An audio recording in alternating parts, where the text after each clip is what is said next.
Okay, this is part 26 of Rebel. Please subscribe before watching this video. It does help me out. Okay, here we go. Daniel. It happens the next morning, right as June and I reach the AIS headquarters. I'm awake by dawn, pulling my shirt and trousers on and tugging smooth my suit.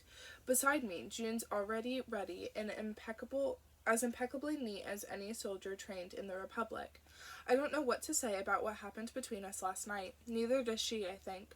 All we can do is glance occasionally at each other as we get ready. When I do speak, it's about Eden. AIS messaged, I tell her as we step out of the apartment and into the hall. No luck hunting down Eden's location, but my description of the underground has narrowed it down to a rough patch of the city. What part? June asks. I bring up a map between us as we enter an elevator station, then point to a section of the grid. This area was once in development to expand the Undercity to floors beneath the surface, I explain. They were going to house Undercity folks down there, in cramped spaces underground. It turned out to be a disaster, though. Not enough escape routes up to the surface in case of fire or flood, not enough emergency ventilation. There was a huge fire that ripped through the space. After that, no one bothered with the maze of tunnels. And it sounds like what you saw when you were down there? I nod. The kind of building I saw, the construction site. It had the kind of infrastructure that reminded me of that story. June looks down at the city through the elevator's glass windows. We're going down there then, aren't we? She glances skeptically at me. Are you sure you can do this? I have to, I reply. I'm not going to keep lying around here waiting for AIS to find something. In desperation, I bring up Eden's account again and try one more time to track his location. That's when I feel it. There's a spark of something electric, as if every particle in the air were suddenly charged, followed by a sharp crack in my ears. It's so loud that I flinch. June does the same in unison. What was that? She exclaims. But as soon as she says it, every single one of our levels flickers out. June's name and level vanishes from over her head. The faint glow of the handles of her glasses disappears.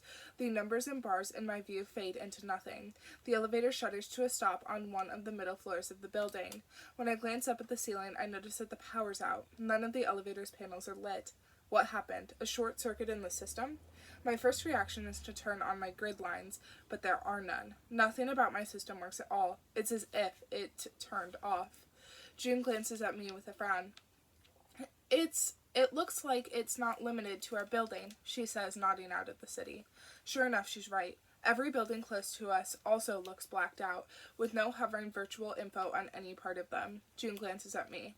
AIS, can you contact them? I shake my head. No, everything about my system is disabled. Come on.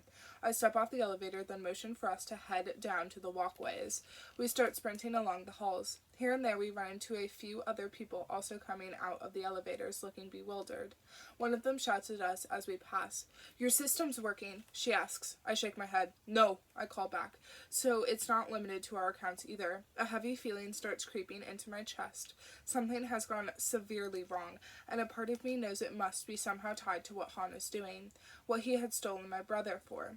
As we sprint down the stairs, I almost run right into Jessen and the director, right as they exit into the stairwells from the headquarters. Wing, Director Ming explains. You're not supposed to be up. I ignore her comment and keep going. Your systems, I ask. Anything working? She looks pale as she shakes her head back. Our levels, everything, our data, all the info that the government displays and tracks and keeps, all of it's gone. Not just reset or flattened, but gone. Wiped. A cold fist tightens around my chest. It's impossible, I want to say, because everything I know about the infrastructure of the system, how spread out across the city, and how decentralized everything is. But I've seen too many gaudy, impossible things come true to believe those words. It's citywide, June asks. Justin nods grimly.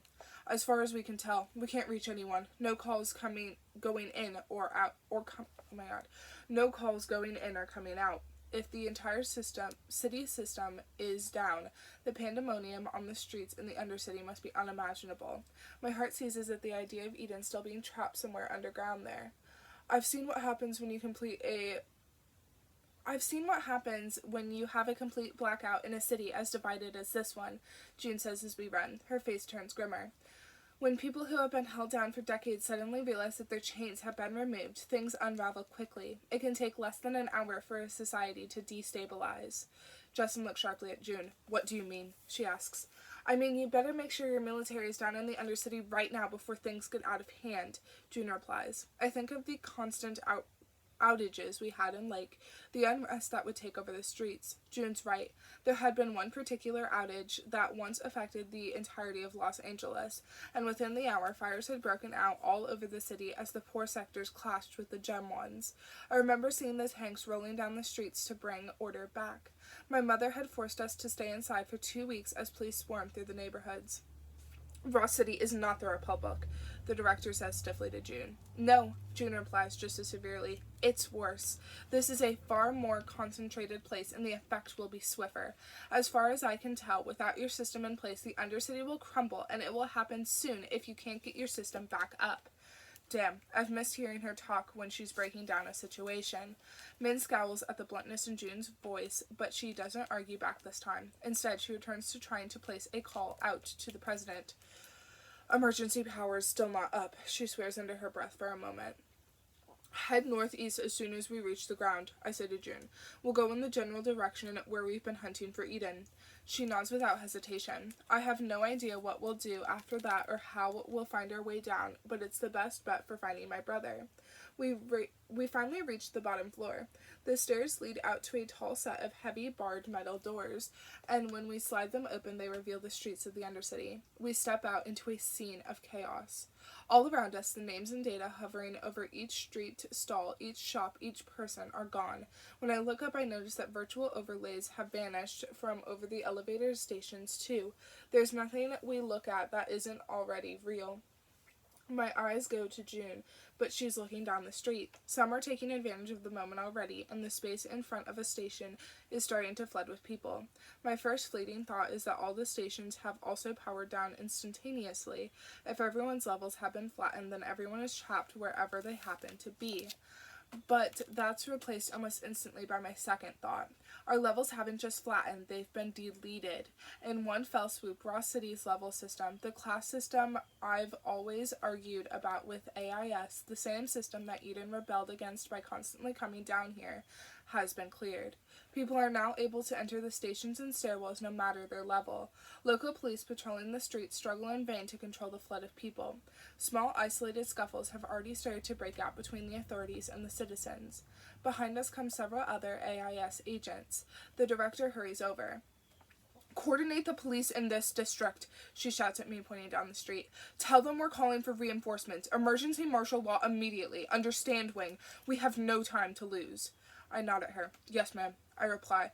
Then she's off like a bullet, running with her other agents toward the nearest police headquarters to try to get the emergency lines up and running. Shattered glass already litters the concrete, and not far from us, people are pushing into a store and eagerly starting to haul things out. Carts full of food they would never have been able to buy with their levels, armfuls of clothing, appliances, and furniture.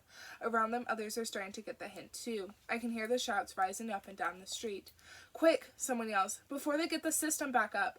I keep running in the direction that my brother might be in. How the hell am I ever going to find him in this mess?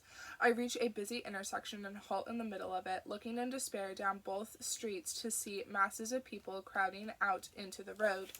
Beside me, June takes my hand and squeezes it once. I look at her, hating the feeling of helplessness that washes over me. Suddenly, I feel like I'm back in the heat of the war with the colonies, searching frantically for my brother in enemy territory. And then I see something familiar. There, in the middle of the street, a flash of familiar wavy blonde hair and the glint of his metal glasses. A miracle in the midst of absolute chaos. At first, I think I'm hallucinating. There's no way Eden is here. But I blink and he doesn't disappear. There's his hair again. June also tightens her grip on my hand and points in his direction. Is that him? She calls out. I don't know how he got away from Han. I don't know how he found his way back here to the surface of the Undercity. I don't know anything except that maybe he was heading back in the direction of our home too, so that our paths crossed. But I raise my voice and in it I can hear my own terror. Eden! I shout. Eden! His head snaps over to us. His gaze falls on me. From his distance, I see the recognition click on his face. Daniel, he calls back, and it's as if I were seeing him as a child again. Everything in me floods with adrenaline. I sternly start pushing my way over to him. Beside me, June follows. I have to get to my brother before something happens to him. The fear in my heart reaches a bursting point.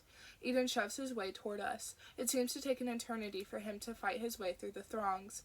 For an instant, I think we'll never reach each other. This is it, I think. I'm lost in one of my nightmares. I'm running and running toward my brother, and I will never reach him. But then he's suddenly standing before me, and I'm not dreaming. And I'm sweeping him into a fierce hug. He embraces me tightly back. It's Eden, and he's out of Han's clutches.